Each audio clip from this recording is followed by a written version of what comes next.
안녕하세요. 항공대학교 허희영 교수입니다. 오늘 이렇게 일자리 취업 박람회 특강에서 뵙게 돼서 반갑습니다. 저는 학교에 있으면서 이번에 그 코로나19 시작과 함께 우리 항공업계가 얼마나 그 유동성 위에 빠지고 업계가 힘든가 하는 것을 지금껏 지켜보고 있고요. 오늘은 이제 여러분들하고 이 기회를 통해서 앞으로 이 코로나 이후에 항공업계 어떻게 변할 것인가, 그리고 현재 위기는 어떠한 것인가, 우리 이걸 들어주시는 우리 청년 여러분들, 우리 뭐 항공대 학생들도 아마 듣고 있겠지만, 우리 항공업계의 일자리는 과연 어떻게 될 것인가, 이런 오늘 기회가 저한테 주어져서 제가 아는 범위 내에서 지금부터 한 40분 정도 이렇게 말씀을 드리고자 합니다. 최근에 여러분들이 아마 뉴스에서 많이 접하고 계시겠지만 우선 우리나라 항공업계의 커다란 재편이 시작이 되고 있습니다. 당장 최근에 대한항공이 아시아나항공을 인수하는 그런 빅딜이 이제 시작이 되었고요. 또 코로나가 직접적인 원인은 아니었지만 아무튼 이 코로나의 위기에서 LCC 가운데 하나였던 이스타항공은 지금 매우 어려운 지경에 이르고 있습니다. 사실상 운항이 중지되었고 일부는 또 강제 해고까지 일어나고 있고 대부분 또 항공기들이 멈춰 있습니다.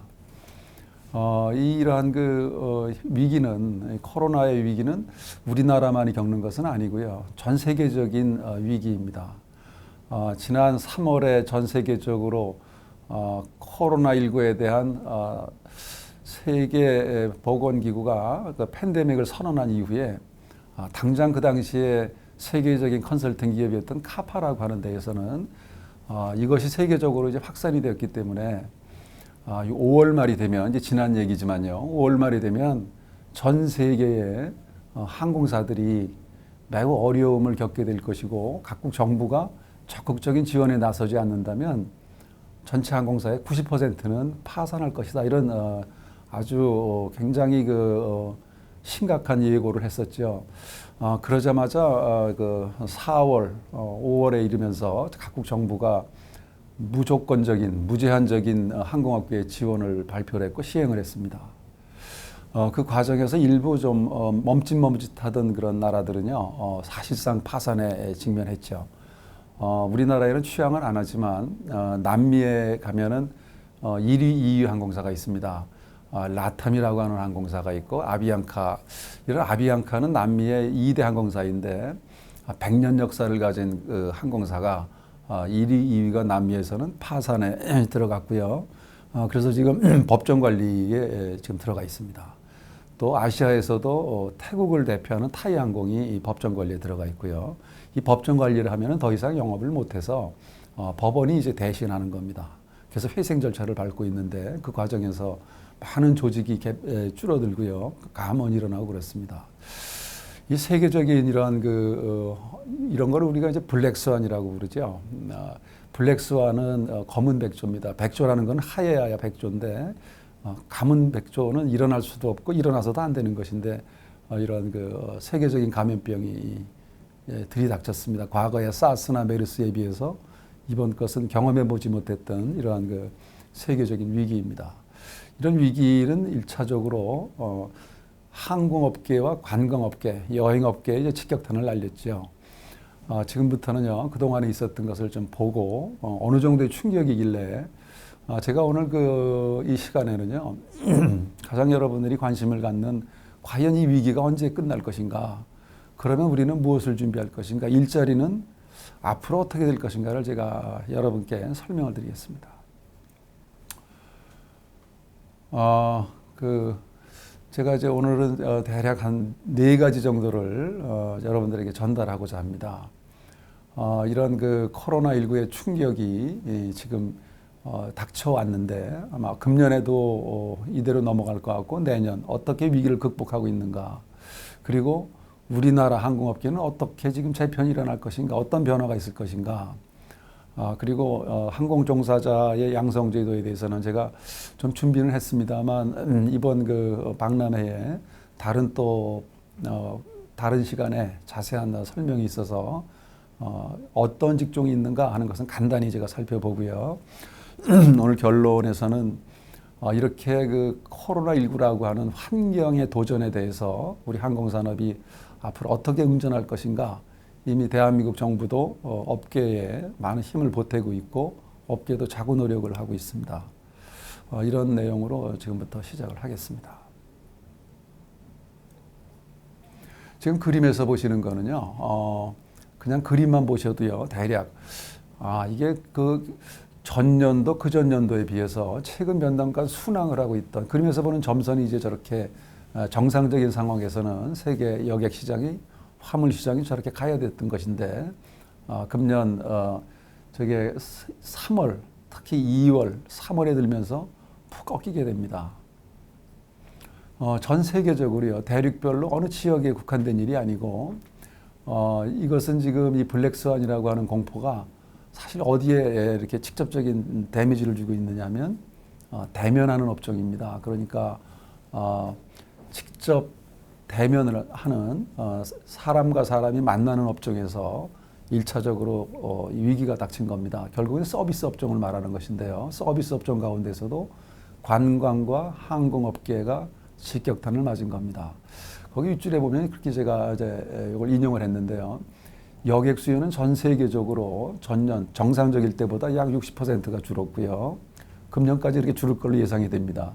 무역계열 거래량도 약 20% 내외, 그리고 세계 경제 규모는 약 5% 마이너스 성장이 예상이 됩니다.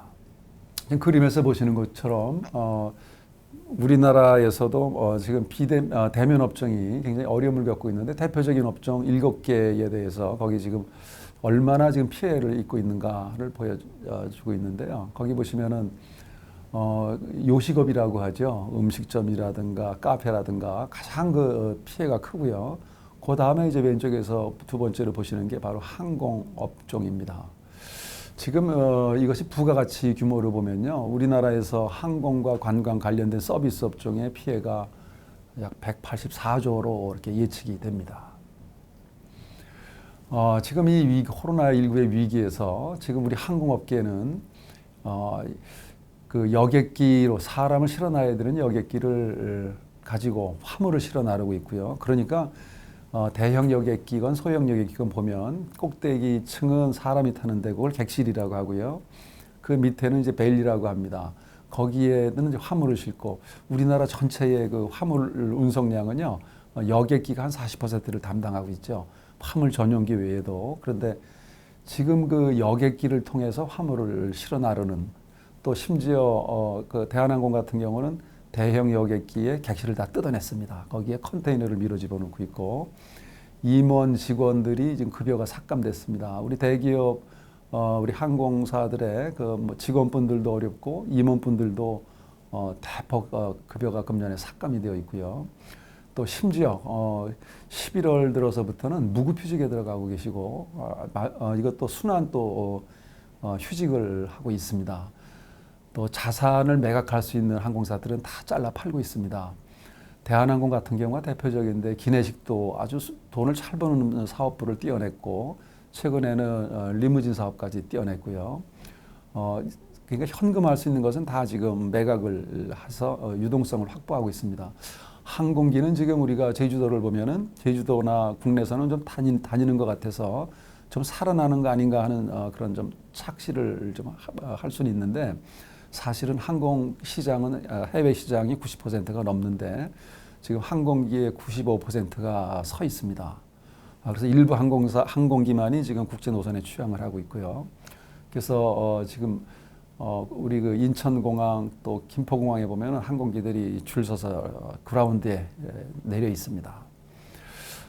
그 항공사들은 특히 이 운송업이라고 하는 게 현금 장사거든요. 그래서 항공권을 팔면 여러분들이 항공권을 사면 카드로 승인이 나면 그 다음 달에 현금으로 결제가 되는 그러니까 현금이 흐름이 굉장히 빠른 산업입니다.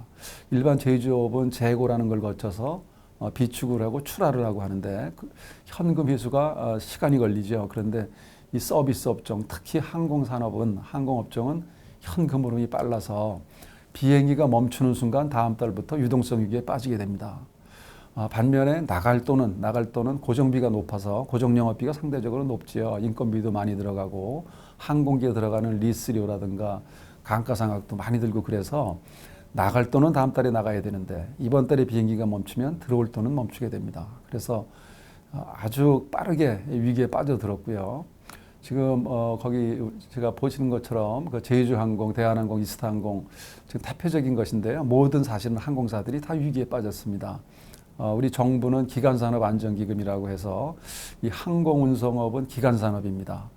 항공교통이라고 하는 그 기간산업이라서 정부가 해운과 항공에 40조 원을 5월 달에 마련했습니다. 이 40조 원을 지금 긴급히 마련해서 일부 항공사에다가 이제 풀어주고 있습니다.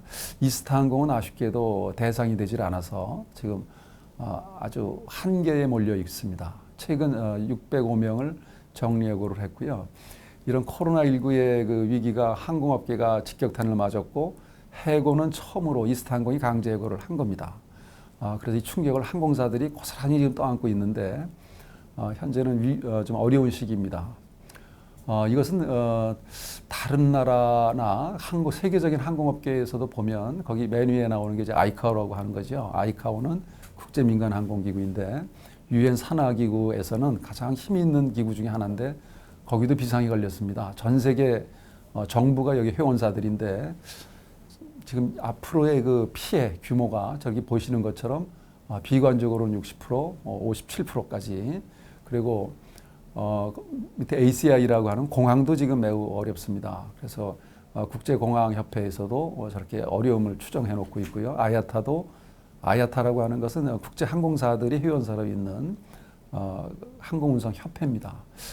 기타 그 국제기구들도 현재의 어려움에 대해서 저렇게 사실 여기 제가 그렇게 써놨습니다. 대면하는 업종이 지금 초토화되고 있다.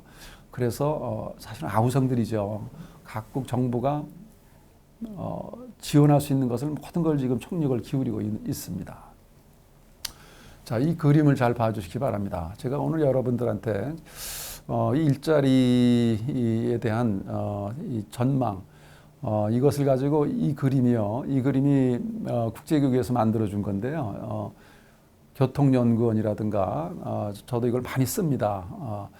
지금 저 그림에서 보시면은 저게 녹색으로 된 것이 코로나19가 없었더라면 저렇게 성장을 하는 산업입니다. 이 항공산업이라고 하는 것은 소득 수준이 향상됨에 따라서 전 세계적으로 지속적으로 그림에서 보시는 것처럼 일차함수적으로 현재 아이카오나 아야타가 추정해 놓은 것은 2035년까지는 세계적으로 성장세가 연평균 4.6에서 4.7%로 성장할 것이다.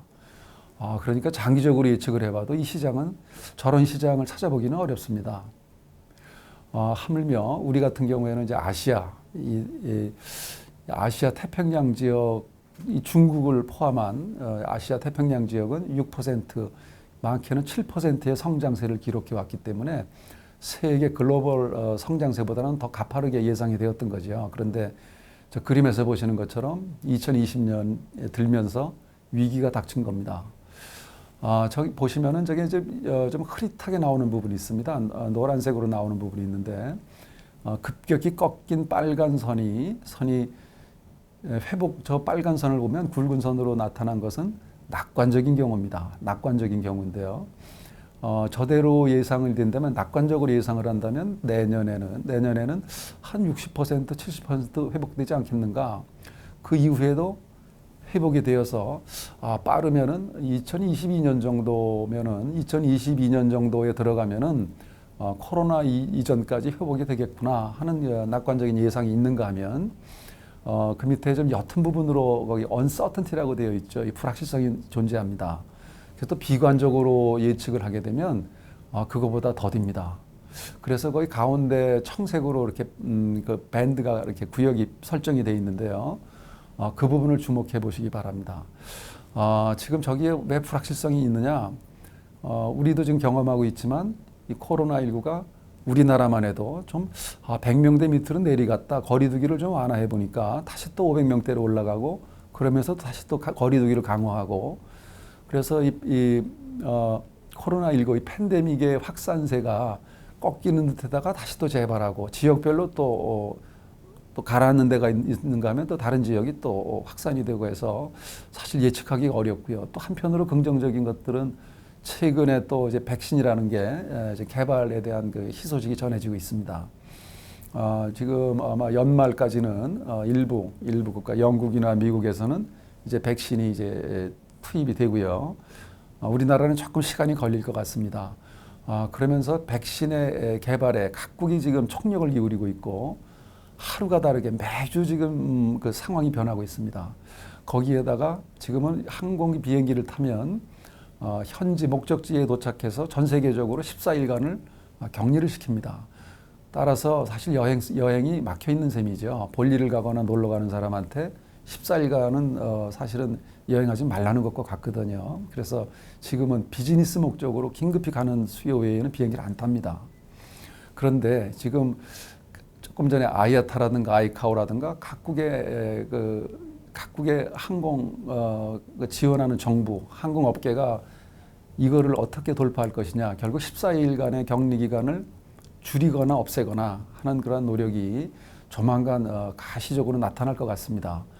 그 가운데는 공항에서 지금 유전자 검식이라고 하는 PCR 방식으로 검사를 해서 5시간, 6시간 걸리는 이러한 검사 시간이 이제 1시간 또 진단 키트가 개발된 것들을 보면요.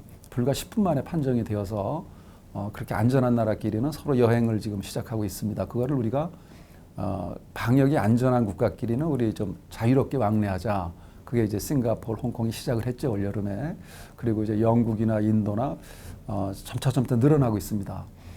그렇게 되면은 서로 이 항공의 교통이 이제 열리게 되는데 그런 것들이 낙관적인 요인이 되겠습니다. 따라서 저 그림에서 보시는 것처럼 저는 저것을 이제 가지고 많이 토론을 해봤는데요.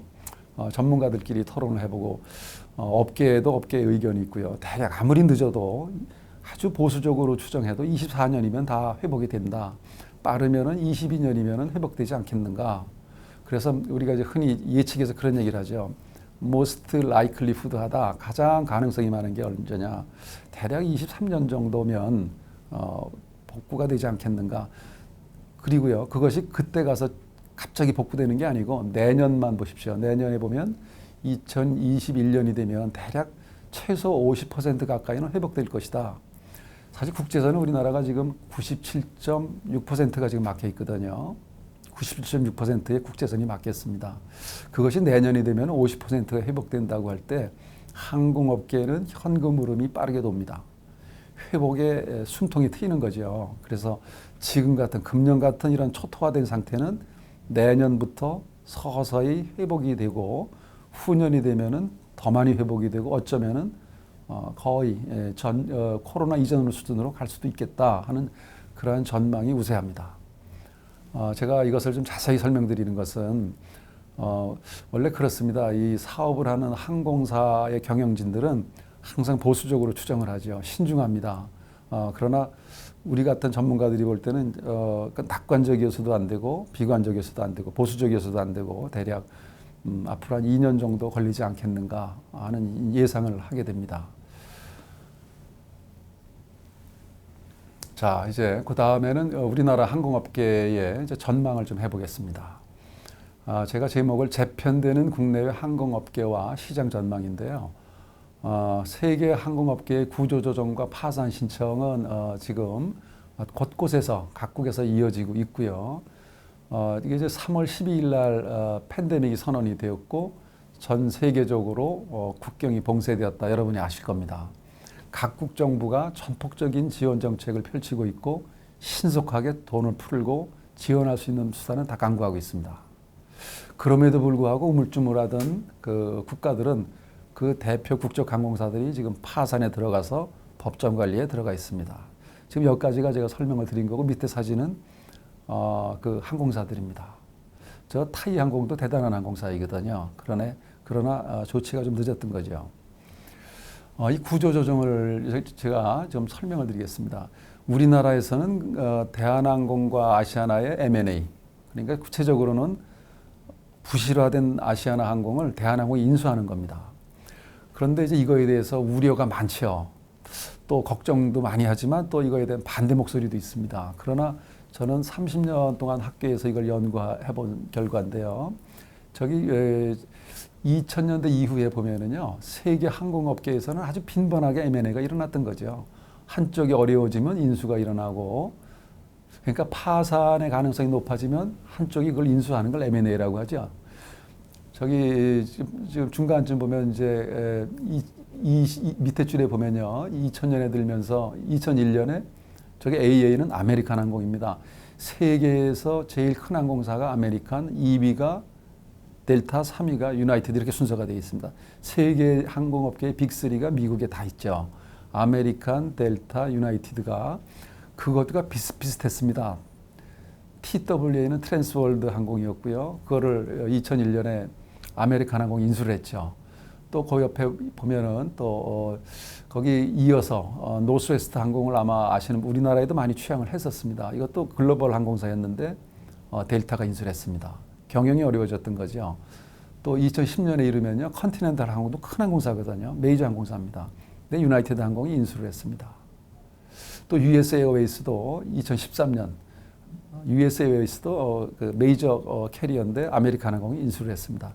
이렇게 하면서 지금에 와서는 빅3가 된 겁니다. 메가 캐리어라고 하죠. 그러니까 그전에는 플레이어가 미국 시장에도 많았는데 지금은 빅3로 재편이 됐습니다. 우리나라 좀 보겠습니다. 우리나라 항공의 역사는요, 비교적 짧지만 그러나 알려지지가 않아서 그렇지, 제가 이번에 코로나19의 이 재편을 시작되면서 제가 만들어 봤습니다. 우리나라는 대한항공이 69년에 그 전에 있던 KNA라고 하는 국영항공사가 있었는데, 그 당시에 KNA는 해방 때 만들어져 가지고 이 사고가 많았습니다. 사고도 많고 빚더미 올라앉은 거를 이제 69년에 또 안았죠. 그래서 한진이 모기업이고 이게 이제 민영화가 됐던 겁니다. 그리고 나서 69년이라는 게 우리나라에 좀 의미가 있습니다. 왜냐하면 제가 농담 같지만 저보다 나이가 덜 됐죠. 저하고 띠동갑입니다. 그러니까 69년에는 삼성전자가 대한항공과 같이 태어났고요. 또 동원그룹도 69년에 태어났습니다. 다 동갑내기들이죠. 그러니까 이제 50년 넘게 지금 이렇게 성장해 왔고요. 거기 그 78년에 미국의 규제완화법이라는 게 생겨서 그때부터 세계 항공업계는 전면적인 경쟁 체제로 들어갑니다. 그러니까 정부 간섭을 안 하기로 했습니다.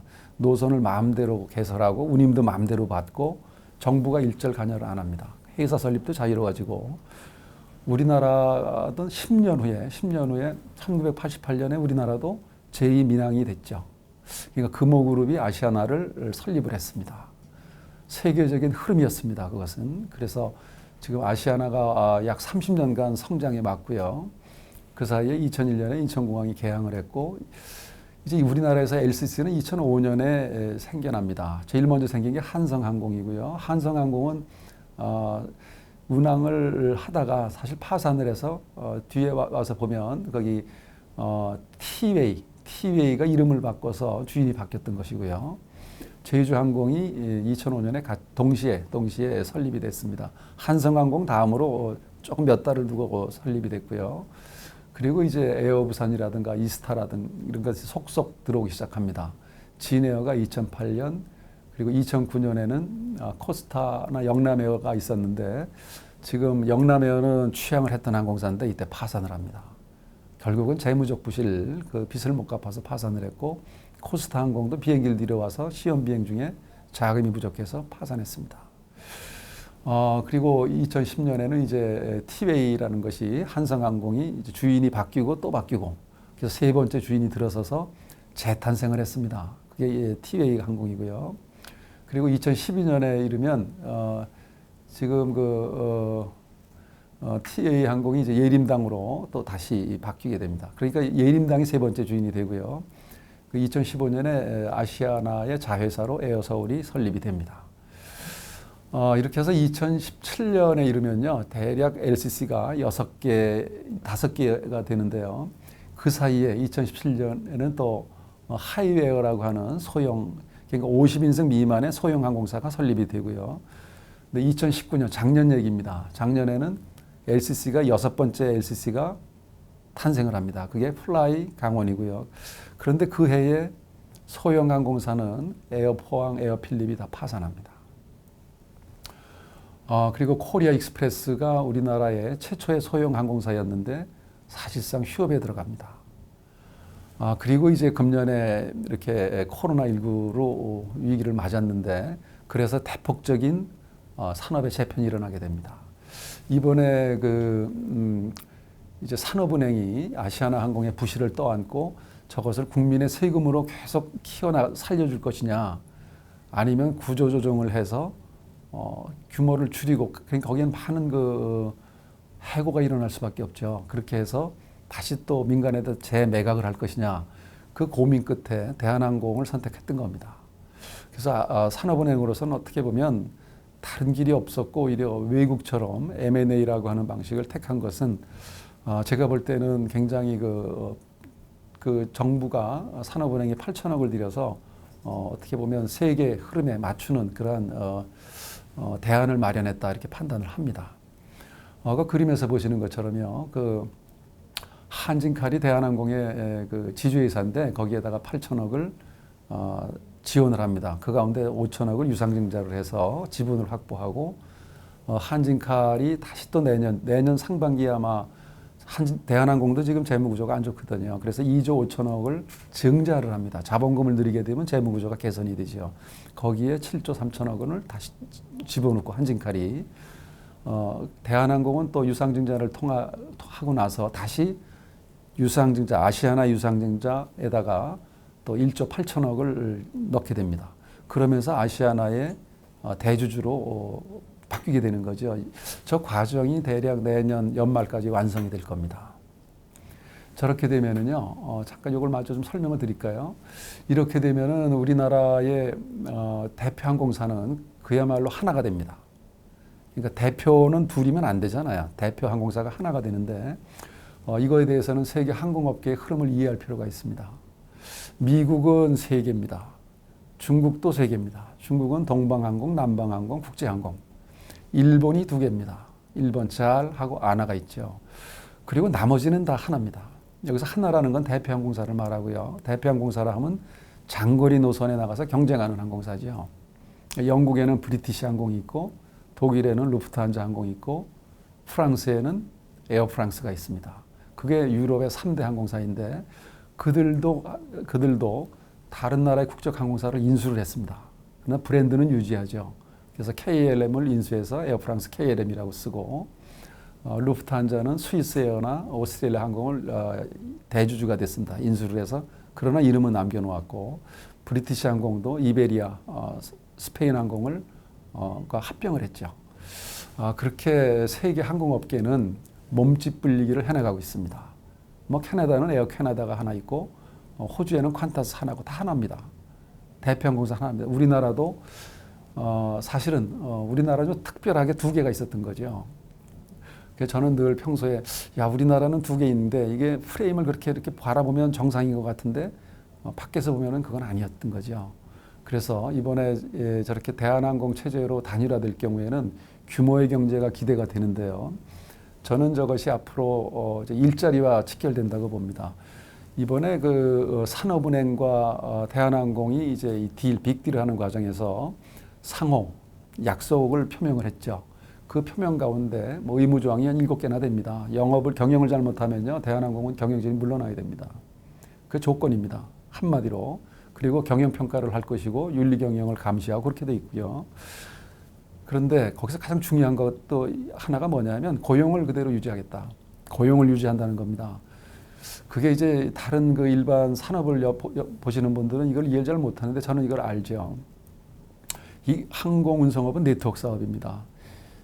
그러니까 대한항공이 비행기가 170대, 예를 들어 아시아나가 80대이면 똑같은 노선이 중복 노선이 생긴다고 하면 미국의 같은 지역에 샌프란시스코에 두 항공사가 주 3회, 4회를 넣었다. 예를 들어 그럴 경우에 합하면 중복이 되지 않느냐. 그럴 때는요. 규모의 경제가 달성이 됩니다. 일주일에 3회, 4회를 각자 집어넣은 것을 합해가지고 7회, 10회를 넣을 수가 있는 거죠. 그러면 소비자들은 원하는 시간대에 탈 수 있는 선택의 폭이 넓어지게 됩니다. 새로운 수요가 만들어지는 거죠. 그래서 세계적으로 항공업계에서는 항공사들이 몸집 키우기를 했던 겁니다. 이번에 그 대한항공이 약속을 했습니다. 조양호 회장도 감언은 없다. 우기용 사장, 대한항공 사장은 두 번이나 뭐 발표문 기자회견을 했는데 대한항공 역사 51년 동안 한 명도 강제 해고한 적 없다. 우리 믿어봐라. 그게 바로 왜 믿으라고 하느냐면 두 개의 항공사가 합했을 때 우리는 단순하게 조직만 보는 것이 아니고 거기에 네트워크가 강화가 되고요. 이걸 프리퀀시라고 합니다. 빈도를 운항 빈도를 높이고 그래서 경쟁력이 강화되는 거죠. 여러분도 소비자 입장에서 어느 항공사를 선택할 때 주 2회, 3회를 취향하는 항공사를 택하겠느냐? 날마다 한 편 또는 두 편이 들어가는 항공사를 택하겠는가? 그게 소비자의 선택을 받는 겁니다. 그리고 이 항공사라고 하는 것은 이제 이걸 좀 보겠습니다. 항공 종사자로 넘어가 보겠습니다. 이 항공 종사자에 대해서는 이 우리 박람회 프로그램에서 아마 다른 또 전문가께서 소개를 하실 겁니다. 저는 여기서 그냥 기본적인 것만 좀 소개를 드리면요. 이 항공 종사자라고 하는 것은 자격증 제도입니다. 그러니까 아이카오가 기준을 만들어 놨죠. 그래서 비행기를 띄우려면 이러이런 자격증 제도를 운영해야 된다. 우리나라도 항공 종사자 자격 제도를 거기에 준해서 현재 운영하고 있습니다. 여기 지금 여러분이 자세히 보이시는지 모르겠는데요. 보면은 이제 여러분 뭐 잘 아시죠? 조종사, 그리고 정비사, 관제사 우리 부르는 겁니다. 거기 또 운항관리사. 그게 이제 여러분들이 많이 관심이 있을 겁니다. 부조종사. 거기가 항공사라고 하는 건 내비게이터인데요. 저거 제가 조금 데이터가 저거는 사실상 지금 없어진 업종이고요. 항공기관사도 별로 없습니다. 그러니까 비행기를 이용해서 항공운송업을 하려면 적어도 여기 보는 것처럼 저런 전문 종사자를 두어야 됩니다. 의무적으로 운영해야 됩니다. 세계적으로 또 우리나라는 국토교통부가 저 기준을 마련해 놓고 있습니다. 자, 보겠습니다. 우리 LCC는 가장 작은 여객기를 운영을 하죠. 그러니까 에어버스 320 시리즈라든가 보잉 737 시리즈를 갖다 쓰게 되는데 여객기 중에 가장 작습니다. 그런 가장 작은 여객기에도 저기에 조종사가 12명이 들어가야 됩니다. 그러니까 근무 시간이 있고 두 사람씩 기장, 부기장이 근무하고 그거에 따라서 교대 근무를 하고 법정 시간을 초과할 수 없기 때문에 그래서 꼭 필요한 조종사 인력이 있어야 되고요. 뭐 바쁘다고 해서 두 사람이 많은 시간을 조종할 수는 없는 것이죠. 정비사도 일정하게 두도록 하고 있습니다. 그러니까 737 기준으로 한 대당 정비사를 12명을 고용해라. 그렇게 이제 규준을 정하고 있습니다. 그리고 객실 승무원은 24명을 투입을 합니다. 한 번에 24명을 넣는 것이 아니고 한 대를 운영하는데 평균 필요한 소요 인력이 그렇게 된다는 거죠. 그러면 저건 필수 인력인데 자, 조종사, 정비사, 객실 승무원 합한 48명입니다. 거기에 또 지원 인력이 뒤따라 붙습니다. 거기에 운항 관리도 해줘야 되고 지상에서 조업도 도와줘야 되고 그런 관리 파트까지 다 하면 12명이 추가된다고 합니다. 그러면 60명이죠. 그래서 항공기라고 하는 것은 공장에 비유한다면 항공기 한 대가 공장이죠. 왜냐하면 항공기 내가 가장 작은 737 여객기의 값이 1억 불이거든요. 1억 불. 구매를 한다면 최소 1억 불입니다. 거기 옵션을 붙이면 더 올라갑니다. 거기에 787이나 380은 더 비싼 것이고 그러니까 제조업체가 공장 하나 질 때 몇백억, 1000억짜리 공장을 지면 큰 공장이거든요. 그러니까 항공사의 그 어떤 자존심 같은 게 있습니다. 비행기를 100대를 가지고 있는 항공사는 큰 공장을 100개를 운영하는 겁니다. 지금 코로나19로 그 공장이 90%가 서 있는 거죠. 그러나 이것이 회복이 되면 그것이 다 또 돌려야 됩니다. 거기 돌리기 위해서는 필수 인력이 바로 항공 종사자들인 거죠. 자, 그래서 지금 대한항공이 아시아나를 인수하면서 노조가 또 반대합니다. 그래서 이거 설득이 좀 될 거라고 생각이 됩니다. 그러니까 노조에서는 그렇죠. 야, 불안해. 우리 이거 둘이 합하면은 중복 노선도 있고 기재도 겹치고 그런데 우리를 안전하게 고용을 계속 유지해 줄 거야. 이제 그런 우려 때문에 지금 반발을 하고 있죠. 그러나 항공사를 경영하는 사람들은 이 계산을 다 하고 있는 겁니다. 단 우리 기재를 이제 비행기를 기재라고 하는데요. 이 기재를 대한항공이 가지고 있는 기재와 170대가 넘는 기재와 아시아나 가지고 있는 기재를 줄이질 않겠다. 그게 공급력입니다. 그걸 우리가 캐파빌리티, 카파라고 그러죠. 생산 능력입니다. 그것을 그대로 가져가겠다는 게 대한항공의 현재 전략입니다. 그 전략이 무모해 보일까요? 그렇지 않습니다. 조금 전에 봤듯이 이 코로나가 회복되는 것은 시간의 문제이죠. 시간의 문제. 2022년에 될지 23년에 될지 24년에 될지의 문제이지 이 시장은 사라지는 시장이 아니고 다만 회복 시점의 문제다. 버티기의 문제인 겁니다. 그러니까 이렇게 어려울 때는 버텨줄 것이냐 오히려 공장을 줄여서 기재를 줄여서 몸을 줄여 놓을 것이냐 그것은 큰 그림이죠. 그 항공사로서는 큰 전략이 됩니다. 어느 전략을 취할 것인가. 대한항공은 이번에 보수적이면서 또 공격적인 스탠스를 가져가는 겁니다. 왜냐하면 코로나가 지나간 자리에는 구조조정을 했거나 소멸된 항공사들이 있는가 하면 몸집을 키워서 새로운 시장에서 강자로 등장할 수가 있습니다.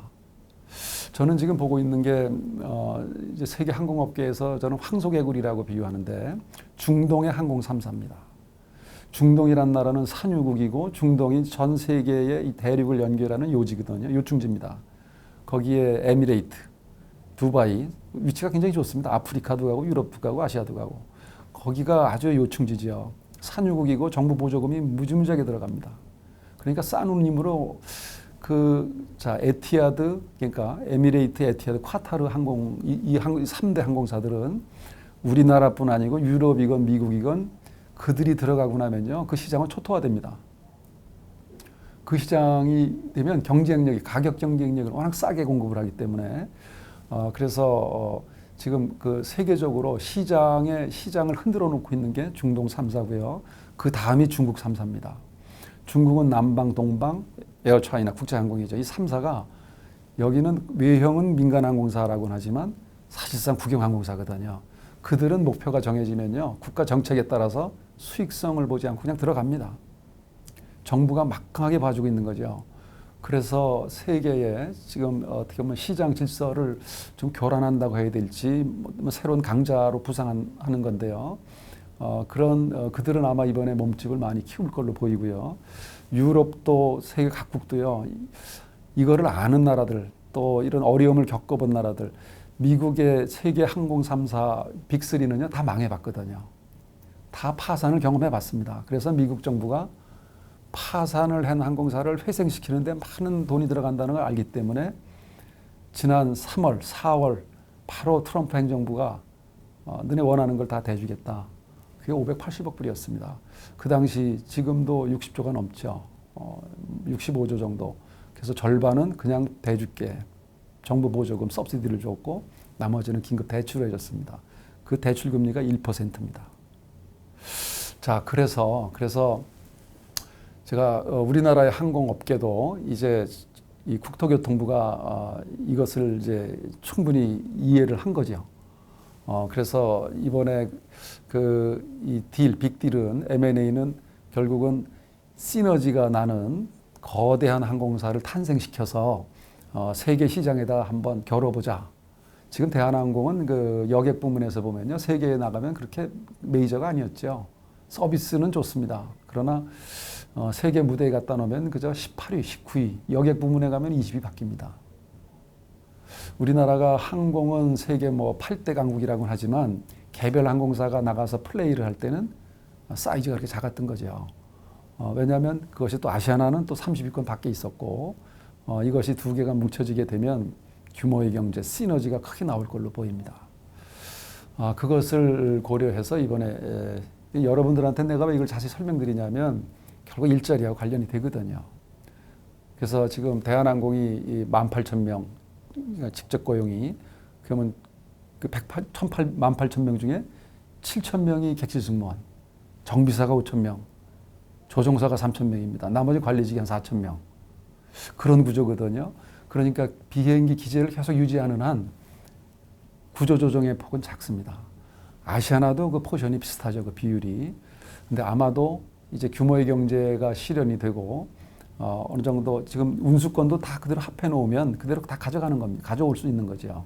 거기에 운항빈들을 높여서 경쟁력을 키우고 파이를 키워나갈 겁니다. 이 항공조사 자격제도는요, 이제 뭐 사이트에 들어가면 많이 있기 때문에 그러나 간단히 거기 그 그림을 보시면 되겠습니다. 크게 보면은요, 조종사에 대한 관심들이 많으신데 그 민간항공 전문 교육으로 이렇게 하는 방법이 있고요. 비행교육원 체제로 들어가는 경우가 있고 또 공군에 가서 사실은 공군에 가는 거를 나는 항공대학생들한테 좀 얘기를 하죠. 공군에 가서 조종사로 있으면서 비행기 시간을 늘리고 그렇게 해서 민간으로 올 사람은 오고 군에 남을 사람은 남는 그런 옵션을 가질 수 있다. 그 위의 경우에는 이제 대학을 졸업하고 또는 대학생 시절에 비행교육원의 교육을 받게 되는 건데요. 보통 대졸은 전공에 관계없이 비행교육원에 입사를 해서 이제 그렇게 시작을 하죠. 먼저 개인용 면장, 그냥 개인용 여기서 PPC라고 하는 거냐 프라이빗입니다. 자가용 면장이고요. 그 다음에 IRC는 그 계기 비행을 말합니다. 인스트루먼트죠. 계기 비행을 따고 나면 그 다음에 이제 사업용 면장을 따게 되고요. 그리고 나면은 맨 오른쪽에 기장이 되려면 이제 운송용 면장을 따게 됩니다. 약 1,500시간의 비행 시간이 되면 그러니까 이제 기장 되시는 분들은요, 그 운송용 그 면장이 있어야 됩니다. 그렇게 저런 단계를 밟게 되는데 지금 제가 지금 우리 항공대학에도 이제 운항학과 학생들이 상당히 불안해하고 있어요. 지금 왜냐하면 이 코로나19 때문에 조종하시는 분들이 휴직을 하고 뭐 굉장히 위기에 빠져 있는데 또 일부는 이스타항공 같은 경우는 일자리를 잃을 지경에 처하고 그래서 굉장히 불안해해서 제가 한 2명 정도를 나는 그 운항학과 교수가 아닙니다. 나는 경영학부 교수인데 학생들하고 이렇게 면담을 한번 해보니까 상당히 불안해요. 그래서 제가 이 기회에 다시 말씀을 드립니다. 지금 우리 청년 여러분들, 대학생 여러분들, 이 코로나는요, 아무리 길어야 3, 4년밖에 못 버팁니다. 그 이전에 앞당겨질 수 있고요. 자, 회복됐을 때를 생각해 보십시오. 회복됐을 때를. 그러면은요, 그 조종사 수요가 시장이 다 살아났다는 얘기거든요. 그리고 이 성장세는 또 지속이 됩니다. 따라서 일자리는 지속적으로 만들어진다는 겁니다. 그러니까 해외에도 요즘 저널에 나오는 걸 보면요, 미국도 저널에 보면은 그렇습니다.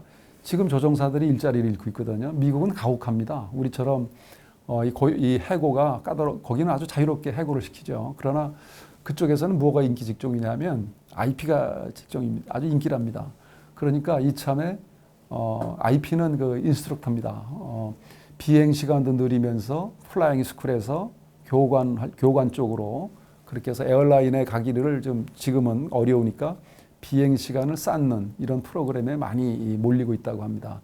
따라서 지금 운항학 비행을 준비하시는 조종 교육을 받는 분들은 물론 좀 죄송한 얘기지만 지금 뭐 50대 넘어가신 기장님들은 아마도 좀 다른 상황이 되겠지만 앞으로 이제 부기장을 시작하고 이러는 사람들에게는 여러분들에게는 좀 지켜볼 필요가 있다. 그리고 포기하면 안 된다. 왜냐하면 똑같습니다. 어느 해 배추 농사가 안 되면 배추 농사를 안 짓거든요. 그럼 또 그 다음에는 또 배추값이 오르죠. 배추값이 오르면 또 더 많이 짓습니다. 그러면 또 배추값이 내리는 것처럼 이 인력 시장이라고 하죠. 이 노동 시장이라고 합니다. 레이버 마켓이죠. 이 조종사 시장도요.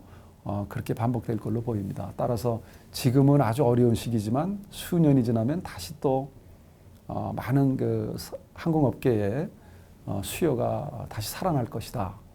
이렇게 봅니다. 두 번째 관제사인데요. 항공교통관제사도 항공대학에서도 하고 뭐 우리나라에 이거를 양성하는 대학들이 몇 있는데요. 관제사도 사실은 매력 있는 전문 직종입니다. 항공교통관제사라고 하는 것은 대학에서 교육을 받아서 자격시험을 취득해서 공무원의 길로 갈 수도 있고 또 이 한국공항공사가 이 프로그램을 운영해서 여기 지금 16주 교육이 18주 교육이죠. 받고 나면은 이 시험을 볼 수 있는 자격이 주어지고요. 또 공군에서도 과정을 이수하게 되면 17주 과정을 이수하게 되면 자격증을 자격증 시험에 응시할 수가 있습니다. 이 정규교육 대학에서는 물론 일부 과목이 이제 좀 면제가 되고요, 웨이브가 되고, 그래서 보면은 이 항공교통관제사라고 하는 것은 국토교통부 소속의 공무원이지만 아주 전문성이 인정되는 그런 특별한 직종입니다. 그래서 이 수요도 지금 줄어들지는 않습니다. 왜냐하면 항공교통량이 계속 늘고 있기 때문에 이 트래픽이 자꾸 늘어나고 있기 때문에 이 관제사 수요는 계속 늘어납니다. 그다음에 이제 항공정비사입니다. 항공정비사는 이 시장이요. 저는 이것을 많이 권해드리고 싶은데요. 우리가 이제 정비하면은요. 이게 지금 과거에로 보면 안 됩니다. 이 항공정비 메인티넌스라고 하는 것은 지금 첨단이 다 들어가고요. 수요가 엄청 많이 지금 우리나라 항공업계에서는 그동안 정비사분들의 몸값이 대단했죠. 그러니까 어떻게 보면 이 화이트 칼라 직종보다는 이 블루 칼라에서 아주 독특한 기술직을 갖고 있는 경험 있는 이러한 그 정비사들은 지금 그 대한항공 아시아나에도 정년을 다 해도 수요가 받쳐주지가 않아서 우리 경력 있는 정비사 같은 경우에는 품귀입니다. 품귀. 그리고 앞으로도 여전히 비행기가 계속 기재가 들어오고 또 항공 안전은 강화되기 때문에 정비에 대한 수요는 계속 늘어납니다. 우리 항공대학에도 물론 그 교육 프로그램을 별도로 운영하고 있는데요. 곳곳에 많습니다. 그래서 여러분들이 이쪽에 적성이 맞으면 이쪽을 좀 생각해 두는 것도 좋습니다. 특히 군대를 이쪽으로 가면 더 좋습니다. 공군에 가서 이런 쪽에 근무할 수 있으면 경력도 인정을 받고 제대하면서 자격시험에 응시할 수 있고요. 정비사 2급부터 해서 1급 그렇게 할 수 있는 길이 있습니다. 굉장히 그 시장이 넓은데 사실은 저는 항공대학 교수이지만 항공대학교는 이걸 그렇게 교수님들이 관심을 안 둬서 내가 좀 관심들을 가져주십사 하는 그런 바람이 있죠. 굉장히 유망한 시장입니다. 그다음에 운항관리사라고 하는 직종이 있죠. 이것은 거기서 보시는 것처럼 항공기 운항, 그러니까 어떻게 운항을 시킬 것인가, 어떻게 날아다니는 비행기를 실시간으로 통제하는가 하는 것을 항공사에서 이것을 관리하는 겁니다. 이걸 종합통제실, 종합통제본부라고 하는데요. 항공사의 중추신경입니다. 중추신경입니다. 여기에는 이제 바로 교육만 가지고는 이제 자격을 취득하지는 못하고요. 항공사에 들어가서 실무 경력을 일정 기간 실무 경력이 있으면 이제 그때 자격증을 취득할 수 있습니다. 제가 좀 길게 얘기가 됐는데요. 이제 정리를 하고 끝내겠습니다. 지금 이제 이 환경의 도전에 대해서 우리 업계는 어떻게 응전하는가, 여러분들은 이걸 어떻게 인식해야 되는가, 이 그래프를 한번 보시기 바랍니다. 이 모든 경제에는 인생도 그렇습니다. 항상 그 좋을 때가 있으면 나쁠 때가 있고 경기도 좋을 때가 있고 나쁠 때가 있습니다. 지금의 위기는요. 그대로 계속 가라앉는 위기가 아니고 다시 또 살아나게 된다는 것을 여러분들이 좀 생각해 두시면 좋겠습니다. 그래서 이 항공 수요라고 하는 것은 파생 수요이고, 그러니까 경제가 살아나면요, 결국은 여행 수요도 같이 살아나고요. 그래서 이 수요 회복이라는 것은 분명히 되고 시간의 문제일 뿐이다. 지금 1년, 2년 기다리는 것을 갑갑해 하면요, 포기할 수가 있고요. 그러나 이것은 버텨내기다. 항공사도 그런 것이다. 그래서 중장기적으로 보면, 내가 중장기적이라고 하는 것은 물론 뭐 3년에서 5년, 또 그 이후는 이 시장은 계속 커질 것이다. 그래서 지금의 이런 어려움을 좀 기회로 생각하시고, 여러분들 개인 역량에 집중하시기 바랍니다. 제가 오늘 그 시간이 많지 않아서 말씀을 드렸습니다만, 이 프로그램이 여러 가지 그 내용을 담고 있기 때문에 저는 앞으로 이 전망이 결코 나쁘지 않다. 다만 지금은 위기다. 그런 말씀을 드렸습니다. 여러분 들어주셔서 감사합니다. 고맙습니다.